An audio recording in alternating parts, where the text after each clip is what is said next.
Hey, how are you all today? Welcome to Integrative Preparedness. I'm headed up to Lawrence, Kansas, to the University of Kansas to pick up my daughter, who's been up there rehearsing for a recital this afternoon. I'll tell you more about that in a minute, and don't worry, it's not about recitals, it's about contacts, because what I want to talk about today is the importance of what I call the core of preparedness, and that's C.O.R.E. That means contacts, opportunities, resources, and experience. Those of you who have read my books, the Stonemont series, know that I often refer to the Stonemont core, the people of different vocations, different experiences, different abilities who came together to enable that group to thrive and rebuild after the total collapse of everything. And that's kind of what I want to talk about today. Right before I left the house, this is going to take it takes about half an hour to get up there if I stay on the speed limit, and I have to today because Kelly just told me that the highway patrol is prowling this area of the highway. She just got back earlier, so I got to keep my speed down.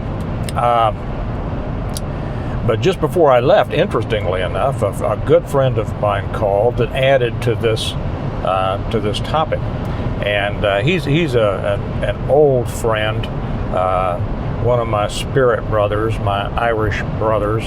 I've known him through the martial arts for a long time. He's a former special forces guy, serious, legit martial artist. Just got his 9th dan, which, for those of you who don't know what that means, 9th degree black belt in a legitimate martial arts organization, not some of these pajama dancers that you see all over the place. And he called me. He said, "Hey, we're organizing a big get-together in June, and there's a couple of guys that I want you to meet." He says, and one of them sounds like a really interesting guy. Well, they're all interesting. This is going to be a big group of mainly martial artists, cops, and former special forces guys. And this one guy that I've never met before, he says he came up. He was a real ass kicker during the blood and guts days, and then he was a cop in a major city, and now he lives in South America, Colombia, the country, and spends his time. Well, he writes some books, but he also trains a lot of the SWAT units in South America and Mexico. And I'm really looking forward. He says, "I think you guys would hit it off and get along great." So I'm really looking forward to meeting that guy. But see, that's one of the things that contacts. You know, this group. I don't talk much about this group, but we are always looking to introduce people who maybe haven't met each other. Like-minded people, but haven't met. Just a second, I got to get my speed back up here because I hit the brakes and knocked off my cruise control. There we go. Okay, now I'm back in. But anyway, that was just, it was kind of funny that happened because that was a perfect example of what I'm talking about. But back to a more normal situation. Like I said, I'm headed up to Lawrence, Kansas. My daughter she had a recital yesterday. She's in a big dance troupe, and they have their annual recital up at the Lead Center in the University of Kansas. And we brought her up Friday for the rehearsal, and then brought her up yesterday for the first day of the recital, and then Kelly took her up this morning for practice. I'm going up to get her, bring her back home, and then we're immediately going to turn around, pick up the boys, turn around, and come back. I got some idiot riding my butt here because he thinks, okay, well, that's all right, buddy. You go ahead and get the ticket so that I'll let you run blocking for me. Get out of his way. He'll go by and say, "I can't believe that guy is just driving in the fast lane slower than I want to go, talking to his phone." Well, I was doing close to 80, so he shouldn't be too bad. But anyway, we've made a lot of contacts through that. Now, let's just stick with this for a second. Just my daughter. Well, she dances. She does volleyball. She does, and this is why I'm talking about the importance of contacts. The more you do, the more people you're going to meet. So don't worry, this isn't just a story about my daughter, but it's an important example. So she dances, and then she does volleyball, and she does soccer, and she runs track, and what else does she do? She's into something else too. I can hardly keep them straight.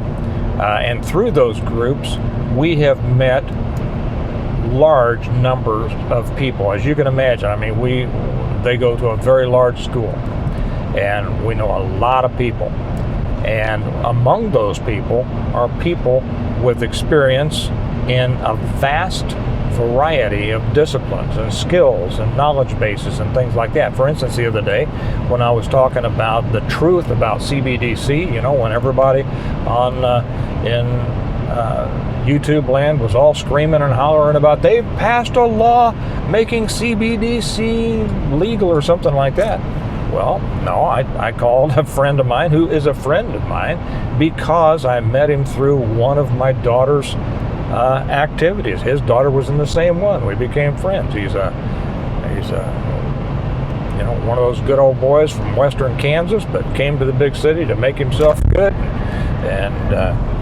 and he's a shooter and all. We both like bourbon, so he's a wild turkey guy like me.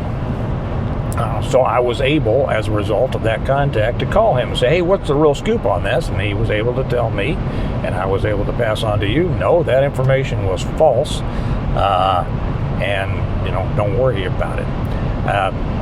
My son, who is just starting high school, now my oldest son, he works a lot of jobs. We meet a lot of people through his contacts, and of course he's got a bunch of guys his age, 17, 18 years old, big old strapping guys, and you know what? They are very, very attuned to preparedness.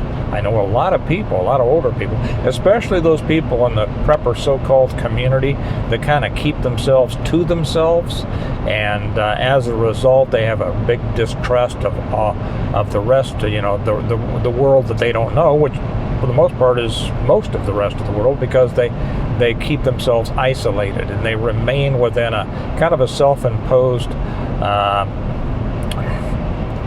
bubble, of not thinking that anybody else is worth a darn. And so these people have this idea that the younger generations are worthless, they don't know anything, and blah, blah, blah.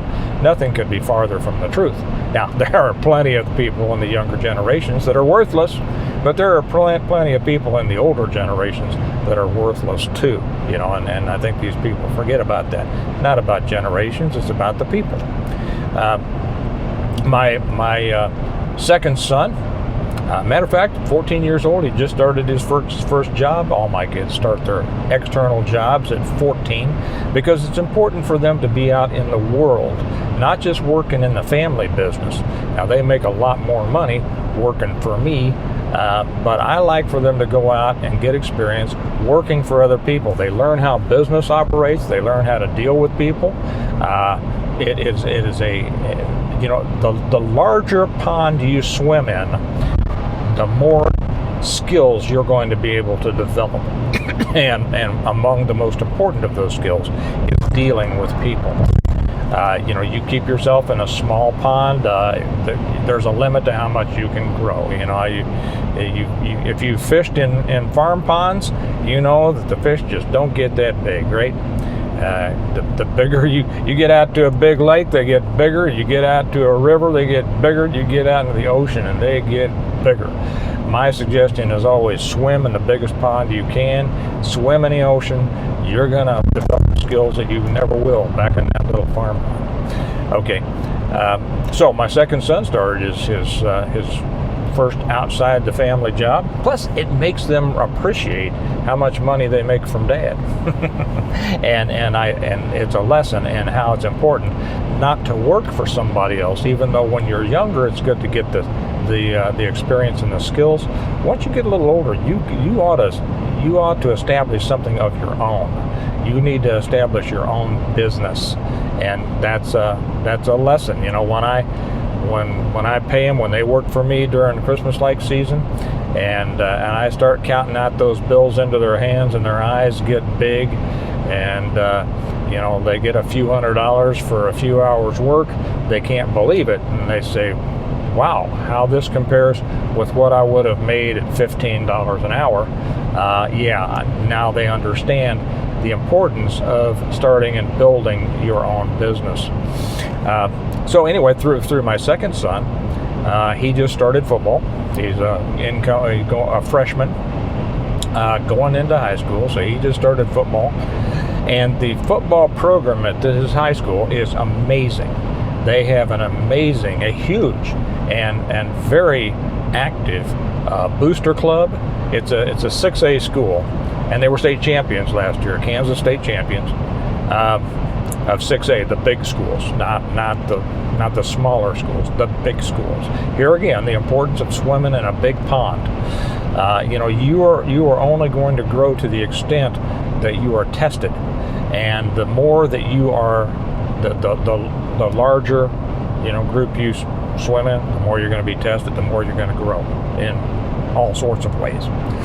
So he's now in that football program. The football program is a huge family, and you meet all sorts of people. Now, my point on this is that through these we have met, through these organizations and other organizations that we have belonged to over the years, we have met an amazing number of people with an amazingly broad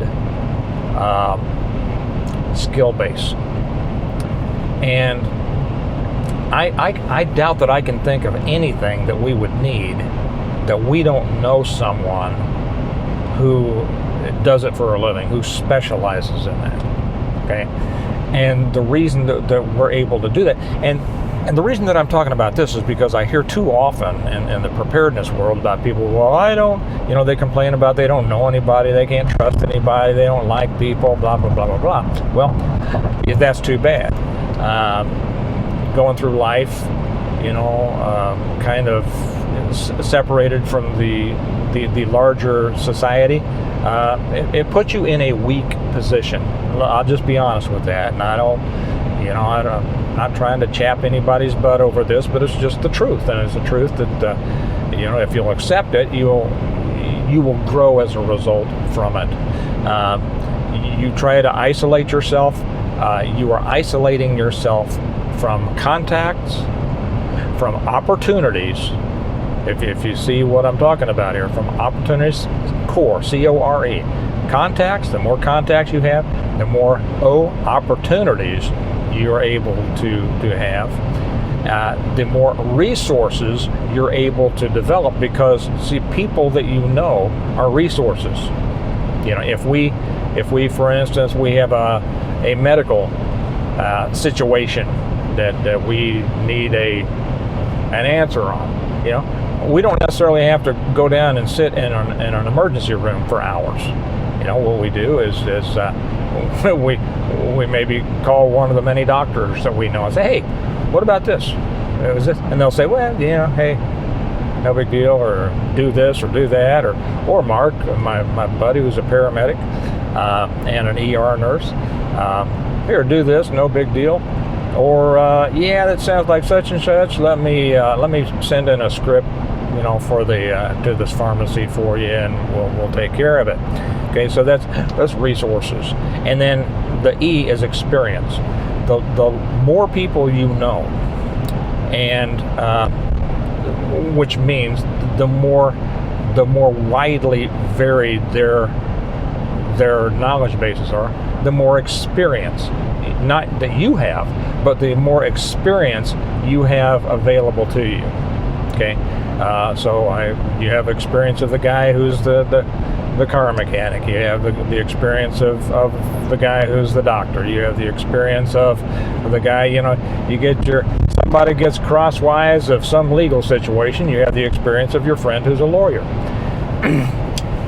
So what I want to say, and a lot of people, sadly, aren't going to take this advice, because it means getting out there and meeting people and developing relationships.